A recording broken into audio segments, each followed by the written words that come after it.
Welcome to the Indiana Athletic Trainers Association podcast. The IATA is dedicated to advancing the profession of athletic training and empowering membership through advocacy, education, networking, and innovative resources. To find out more about the IATA, check out our website and social media pages. The views and opinions expressed by speakers, guests, or others who have provided materials to and for this podcast are not necessarily those of the IATA. The IATA assumes no responsibility for, nor endorses any of the comments, recommendations, or materials that are provided. Welcome back, everybody, to the IATA podcast. My name is Daniel Welty, and hosting this episode.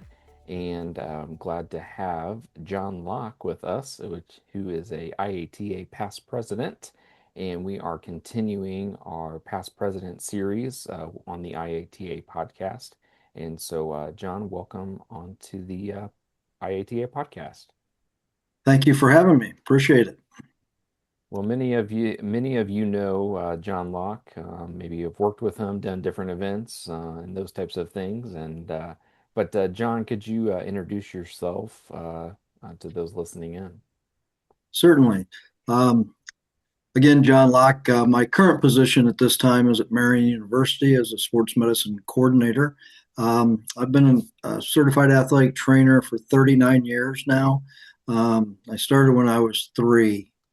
I don't know if that goes well, but anyway, I've had a host of different positions and so forth, from head athletic trainer at Marian University prior to my coordinating position. I also worked as a curriculum and educational director at Butler University, DePauw University, and the University of Detroit Mercy previous to that. So I did my undergraduate work at DePauw University, did my graduate work at the University of Arizona back in 1986, and then I finalized my educational background with a doctoral program at Ball State University. So I've never thought I'd get into the educational aspect as much, but it's suited me quite well. I've also got an opportunity to work with a lot of USA teams, working USA track and field national championships. And more recently, I just retired from USA Diving as their medical lead in the past, just right after the Paris Olympics. So I've been very fortunate to see athletes at all different levels, from high school all the way up to elite level Olympic athletes. So I've been very fortunate in my 39 years of athletic training. So, yeah. Well, a well-rounded career in a lot of aspects, but one of the things I want to talk about is your involvement with the IATA. And so, what was kind of your introduction, your first interaction involvement within the IATA? well, as a volunteer for the most part, helping with exhibits and some of the exhibitors coming in to do, I think, the summer, and back in the day, we had a winter symposium as well. So it kind of was my first introduction to the IATA after moving from Michigan to Indiana back in 2000. So it was giving me an opportunity to meet up with not only individuals that I have met in the past and worked with through various organizations and positions, but gave me a better chance to understand the IATA and what it was about and what it was trying to accomplish and things like that. So that kind of led me to the next step, and I was asked to, I guess, run for the presidency back when I did, and I was fortunate with a lot of good help from people that I've known and people that have worked with me, that I got enough votes to become the president of the IATA. It's an interesting 6-year commitment, and it was very well worth it. So, And so, what was kind of the landscape of athletic training like when you took your role as president, being the 14th president of the IATA? It the nuts and bolts of athletic training always the same. Trying to take care of people, get people back on into their positions, and whether it be athletics or uh, whatever it may be, it could be industrial and all the type of things like that. But back then, there was, it seems like such a long time ago. It probably wasn't really that long ago, but in 10 and 2010. But you look at it and you say, how can how can the athlete training field change? And I think the landscape really was the old garb where there was a bunch of collegiate high school was beginning and going getting stronger in the high school setting, not to where it needs to be, but and then obviously the clinical approach. And I think as I was working through the IATA and different positions and things like that, the industrial, the professional type stuff in terms of that you didn't think about it, the military, all those areas of opportunities for new athletic trainers, old athletic trainers, didn't really matter because the whole idea was the same thing, but it was different positions that have started to become more relevant and more accepted for athletic trainers. And the integration, I think, of uh, typically male dominated sports and so forth. I saw the change where females very well, um, you know, took those spots and made it their own. And I think that was a big plus for our profession, where it wasn't just this person, this female worked on females or this male worked on males, where I think the landscape of administrators and people that made decisions chose to say, you know what, I want the best person. I want the person that's going to be successful with our whatever that population may be. And I think a lot, believe it, you don't want to go into a locker room, male locker room, in the middle of it where athletic training room was. And that was kind of the thought process a lot of times. And you didn't see a lot of changes. But as time continued, we saw those changes. And Indiana is a superior state of funding their athletics. And I'll just touch on the athletics part. And whether it be field houses, stadiums, whatever it may be, we have some of the best in the country. And as they did that, they integrated the athlete training room where it didn't matter who you were, whether it be a male or female, there was interdisciplinary approach, and it wasn't just in a locker room and things like that. It made the athlete training room their own, a special spot to help athletes in that sense. And I think that kind of carried over to other, whether it be industry or race car driving or anything like that. So Yeah. there's a big difference, I think, as they move forward. So obviously a lot, kind of a shift in kind of the old way of thinking into some things that we kind of see now almost as commonplace, Yes. and that it's opportunities available for everybody. But I think you were touching on, there was probably at that time between 2010, 2012 that people were going into those, we now call them emerge settings because we're pretty well established, but probably that emerging settings probably wasn't even a term that was used. It was just like, well, people are starting to kind of do this and venture out and do some cool stuff.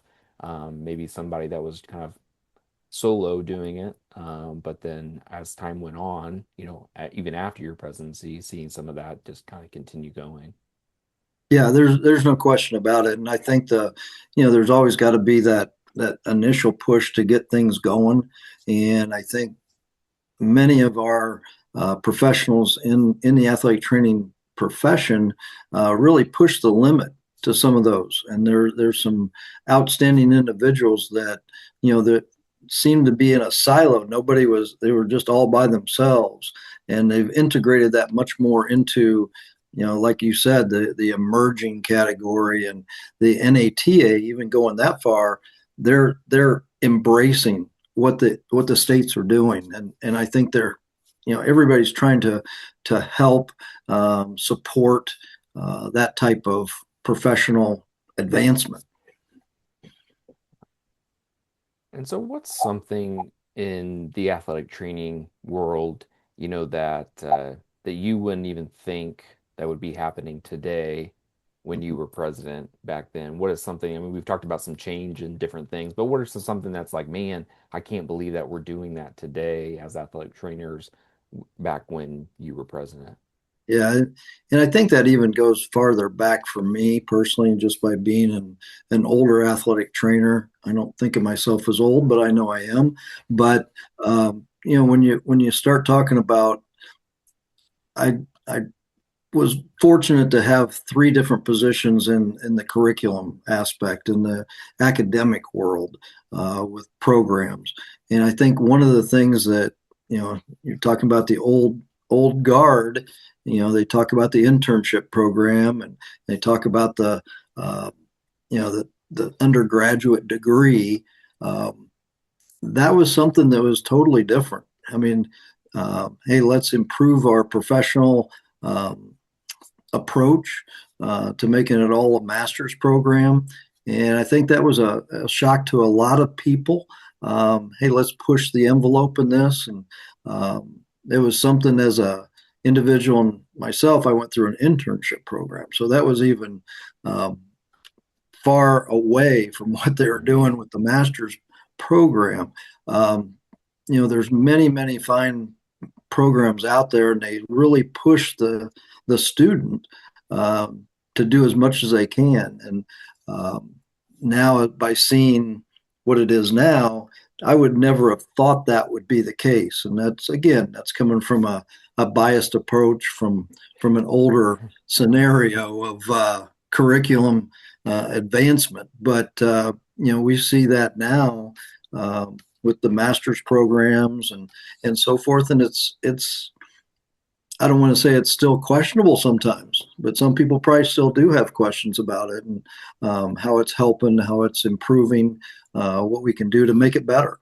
And I think that was one thing that I saw that was totally different. I think also the in just jumping over a different fence, I guess, the leadership quality that we were seeing in Indiana. We've always had a very, very strong leadership, professional involvement, from Ralph Reef and David Craig and some of my mentors, coming forward. And now it's totally reversed in some sense, in the sense that we have a lot of female leaderships that is probably, I think, helping. My wife tells me that all the time. If you let women lead it, everything's going to be fine. And I agree. There's no question about it. A different perspective. And it's not what we did back in the 50s, 60s, 70s, and 80s. It's what we're doing in the 2020s. And it's something that's very important for the progression of our profession, or progression of our profession. That's good. Okay. But I think, pushing it forward, pushing those limits, with great individuals doing that. And it doesn't matter. And like I said before, males, females, you want the best people taking the reins and making things happen. Yeah, absolutely. And so, as president of the IATA, I'm sure you probably felt some responsibilities, maybe some heavy responsibilities at times, and obviously you get to lead the ship. And so, what are some of your maybe greatest accomplishments and things that were able to get completed and get done through your term as president? Well, I think, I'd be remiss if I didn't thank some of the people that helped me along the way. Craig Vole was the president prior to me, and what a difference! He gave me inspiration. He gave me a path, and he did a great job. And I had big shoes to fill, if you will. I think probably, I look back at the greatest um, accomplishment, and it wasn't me; it was the group of individuals that were part of the executive council, all the volunteers and things like that. The late Rick Shaw is probably one of the utmost responsible for some of these things in the political realm. And I think our third party reimbursement aspect that we began there, finalized there through the governor's, signature and things like that. That was a big thing for Indiana, and I know throughout the country that was, there weren't many of us out there that were doing this, and being able to go to Capitol Hill and talk about it and get some federal uh, not necessarily approval, but understanding of what we were doing. And it's a little steps at a time. And I think the world of athletic training always has had not the best communication with the outside world. Who are you? What do you do? What's an athletic trainer?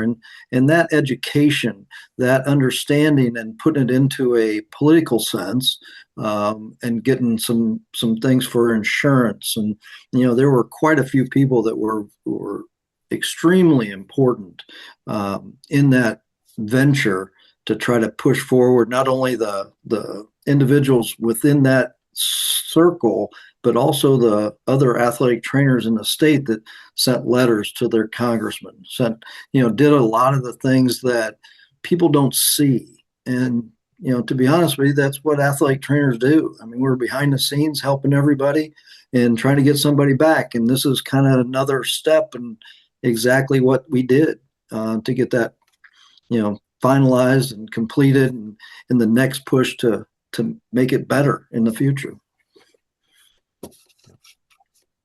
And so, what are some maybe challenges or things that you faced that were a little difficult in being president or dealing with some different things within your term? But again, I was new to that spot, if you will. But I think and it's still kind of somewhat there is the volunteerism. Getting people. They say 95% of the things that are done by 5% of the people, and I don't know if that's always different at this point in time, but I think the push for that, the different, I guess, different committees that individuals can begin and start within to try to push like a passion for helping not only that athlete or that individual get back into work process or sports or whatever it may be. That passion has to be for the profession as well. And I think, and I think when we talk about the younger society now, the individual athletic trainers that are coming out now as certified after their master's programs and things like that, it's very difficult to a challenge, and I don't think that's changed since when I was president. I think that's a challenge because there's so many options. There's so many things to do. There's family. There's life that happens. There's no question about it. Pick the right ones, and they get their foot wet, and they go, "Oh, I kind of like this." And hopefully, that's your push. And I think that was something that I always challenged the executive council, the individuals that were around us to, who do you know that would be a positive individual here that would help the situation or help the community out with whatever we were doing. And I think that was a push that we tried to do a lot. And through my presidency, I think that it worked in some sense, but it never was as good as what you want it to be. Yeah, I think we always aspire to have everyone involved and everyone engaged in some fashion, knowing that, like you said, John, that life happens, things happen. We know that people, you have your job that pays you every day, and you got your life that you're committed and family you're committed to, and this volunteer role that we do, but I think it's and the reason that people get involved and they stay involved typically is because they find that passion and what you can change and the impact you can make by being a volunteer. And when you see things like, I think when I read on your on the IATA website, your accomplishments, the signing of that law you were talking about by Governor Mitch Daniels. And so when you kind of see some of the hard work that's been put into place by people like you, John, and those that were surrounding and involved with you, that's a huge accomplishment that you get to feel too. Mhm. And so, what are some other things that you would tell maybe people that are maybe on the fence of getting involved, and why they should maybe do it and do it for the IAT or some athletic training profession association? Right. Well, I think a lot of people don't realize the significance of the organization and specifically the IATA within our state, how much they do behind the scenes. And somebody just, you know, working their 40 hours a week or 37.5 hours a week or whatever that may be, they don't see that that inner side of it to to see that there's a lot of help, there's a lot of effort that goes in to my membership, that individual's membership to get certain things back, or the networking aspect. You can go on, whether it be through what you're doing with the podcast, through educating people that need to be educated and that don't necessarily get it just from because you're not getting it in a newspaper anymore. But that could be something different that started yeah, that's a different story. But I think those type of things don't get seen. And I think for a young individual, how do you get to see it? And I relate it to curriculum. When you read it in a book, that's awesome. You're going to get some knowledge out of it. But when you do it, you get to understand it. You get to see how it's going to go from A to B and what has to fight through to get to the final destination, if you will. And I don't think, just watching it from afar or just, not even caring about it. For one thing, it's just Mhm. you just accept that it's there. Well, there's a reason it's there, and a reason why it can improve and progress is those individuals that come in and volunteer and do the things that nobody else is willing to do sometimes. And I think that makes a huge difference if you get your feet wet in the scenario of helping, in our case, the IATA. It makes a huge difference. Just about a month ago, I was sitting at a restaurant with about 1,000 years of experience of athletic trainers, and from top to bottom, and the stories and the connection that were made, and many of them were IATA, in terms of presidents. They were past presidents. There were some board members. There were on and on and on. So it's something that they are proud of, and I am very proud of what I have done and what I've been involved with. But I think that also that networking aspect too, for a young athletic trainer, you're sitting at a high school or you're sitting somewhere clinic and you don't interact with the athletic trainers around you as much. And I think that interaction can help you grow as an individual, grow as a professional, grow in your skills, grow in, oh, I'm learning this, I'm learning that, asking questions. I think that's probably the biggest thing for young, newer athletic trainers in the field, asking questions. They're in their curriculum. I've been fortunate enough to be a preceptor for a couple different colleges here in the central Indiana area, and they don't have time to ask questions. There's 2 years, 2.5 years, whatever it is, right in that range, depending on where you go, of just you go, you work, you work, you work, you learn, you try to, adapt to what's going on, and you have to ask questions because you always have them. If you don't ask questions, you don't get answers. And, we do that in a diagnostic tool. There's, these tests that you run, there's different scans. The more information we know, better decision we can make. And that doesn't just go for athletic training for a knee injury, that goes for life for me. And I think the passion you feel is vital. Um, I always tell students when I'm teaching, if you don't feel passionate about why are you doing what you're doing?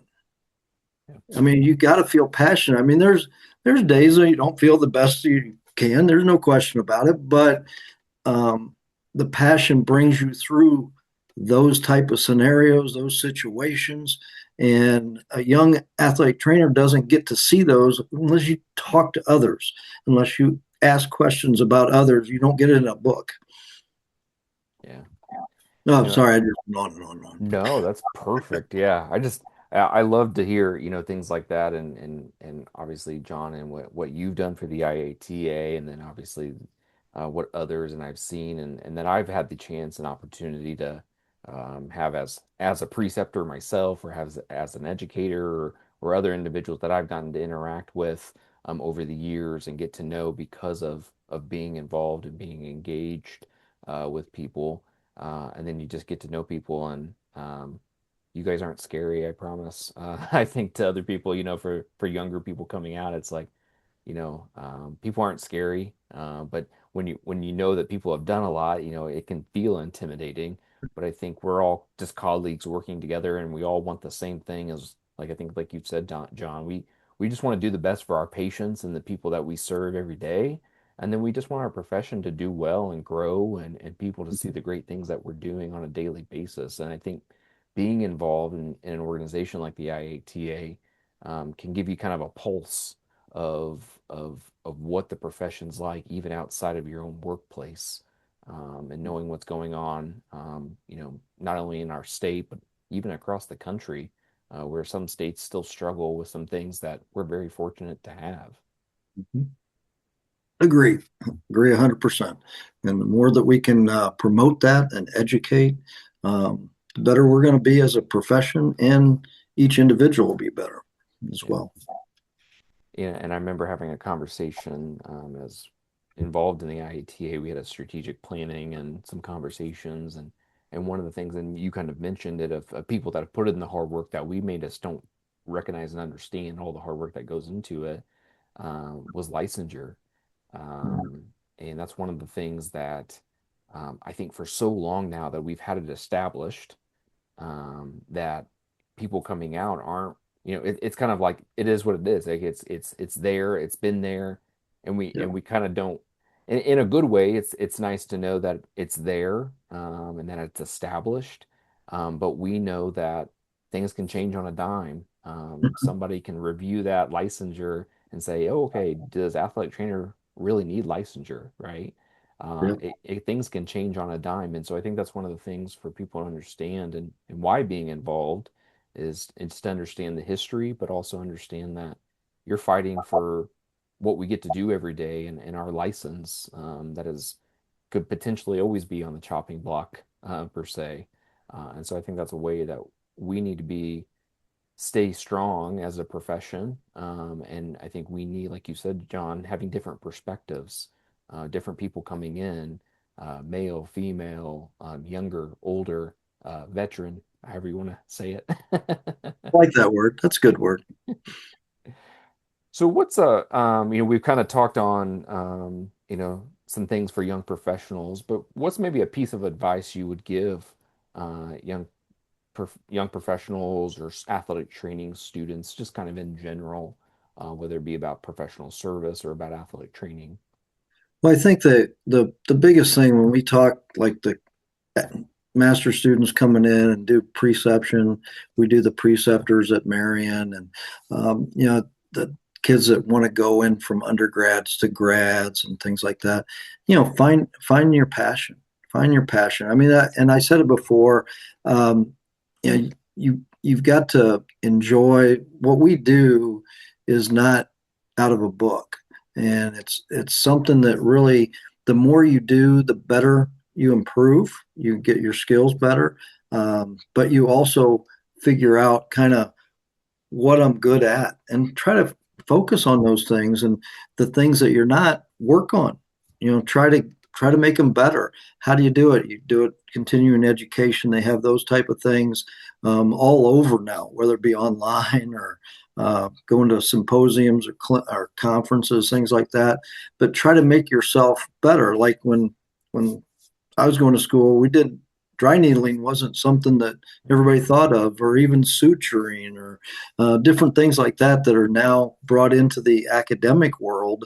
And those are just different things that a young athletic trainer could really hold their teeth into and just, oh, I do like this. I want to promote that. I want to get that better. I want to do more to learn more about it. And I think it really comes from enjoying what you're doing. My dad told me a long time ago, if you don't like what you're doing, you shouldn't be doing it. Find something different. Find what you like. And many of these people, that are coming out are people pleasers. They want to help people. And I think that's our profession. I mean, there's no question about it. And obviously there's different levels of that, whether it be an educational administrator or teacher in a high school type thing that works with athletic training, or all the new, I call them new, professions that have delved off into military and industry and all the things that are pretty much commonplace now that weren't when I was going to school and when I was coming out as an athletic trainer. And I just love what I do. And it's not really, 39 years. I looked at today, I'm going, oh, really? 39? Wow, I didn't know I could do that, but I guess my math is okay. But, it's something that the young kids, and it's tough on them because they're somewhat get a limitation of how much they can do at a site, 20 hours a week. I don't know if I've ever worked 20 hours a week as an individual in a profession in a job. And I think that's very tough for these kids, young adults coming out, to really jump into a job that's a little different than what their collegiate experience was, and whether or not, it's like, this is what it's going to be at any job, not just athletic training. But you can't work 20 hours and get paid full time. In very few positions. I don't know too many, but I think that if you love what you do, there's a lot of things that you can involve yourself with, and one is organizations. Making the best out of those type of opportunities for a young athletic trainer, without question. And I think that will bring more satisfaction when you're dealing with, like what we just talked about, learning about different environments, talking to different athletic trainers that are from younger to older, more veteran, if you will, those type of things. And I think that, we've seen a lot of very, very good young athletic trainers that really take the bulls by the horn and say, I'm gonna do the best I can. I'm gonna really go at it, and that's fantastic. That's what you want. That's what you want to promote, that passion, promote the things that they're good at, promote the things that they love, and make them the best they can be. Yeah, absolutely.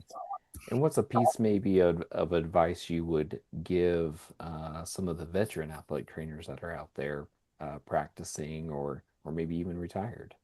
Well, I think the best thing, and individuals that have helped me in the past, the same way. Tell your story. Give the story of what you've done. Some of our history has fallen a wayside because, like you said, there's not that connection of older and younger. If you don't happen to work with somebody that has been doing this for a while, you're just in the one spot. You're not collecting more information about other spots. And I think we, as veteran athletic trainers, older athletic trainers, one of our deals is to show some of those older things, see the differences now, help the younger athletic trainers see the progression of athletic training, period. What it's done over the years and what it's done for them, what it's done for me, that it can be done for them. Those type of things, the growth of the profession. Great stories. I mean, I could sit down all day and listen to Ralph Reef talk all day about stories about his stuff, and he's the one that started me in athletic training. He was one of my biggest mentors, and actually from the same high school. Trivia question: three Indiana presidents from the same high school. Can you name the third? Scott Lawrence. Bingo. See, you're a winner. You get the prize today. But with that being done, that has nothing to do with what we're talking about. But as we age and as we experience all the things in our profession, let's share that. Let's share that emotion, share that education, share those styles, because I learn from the new kids too. Because it's a one another basic understanding of a relationship. I mean, they can learn from you, but then, that I didn't even know about that thing, type deal. So it's something that I think us as an older population in the athletic training field, we don't stop learning. And I think that sometimes we forget about that stuff. And, I don't want that to happen. I'd like to learn. I like to involve myself with the younger crowd, if you will, younger athletic trainers, because they can teach you a lot. And I think it's our responsibility as a veteran to teach them what we've gone through, because that's going to help them in the future as well. Yeah. We all, like you said, we all have these different perspectives, and obviously we've all been through different things in life and then in our careers, and then as we communicate and work together, or we share stories, or hey John, hey, I have this athlete, what do you think? Mm-hmm. And I think that doesn't happen as much as we probably should. I agree. That we should, hey, especially when you're you kind of feel like you're in your own little silo. Maybe you're at a high school and you're the sole athletic trainer there. Maybe you work with other athletic trainers in your hospital network or something of that nature, but sometimes you can feel siloed Mm-hmm. in some way. And I think that's where having those connections and people just to pick up the phone and say, hey, what do you think? Because it's so nice to bounce ideas off of somebody, and just get somebody's perspective that's been through it and understands what you're going through. And so I think there's a lot of value in getting different perspectives, and us all working together and knowing that we're all part of this together, and we're just trying to do what's right for our patients and get our patients back to what they enjoy to do, and we should get a passion out of that, like you're saying, John. I really like that. I agree. I agree. Well, is there anything else you wanted to mention about your presidency, about the IATA, anything else that you wanted to Well, share I tonight? will say, with as being a president, you do the president elect, you do the president, and you do past president. I think it's a great scenario for learning that position and what goes along with it. I do want to, the people that were on my executive committee and those chairmen of all the committees that were out there. You don't always get a chance to thank them all the time. And I think, just a little bit late, but um, I want to thank. They did great things for me personally, in the profession, uh, professional aspect that I was as president.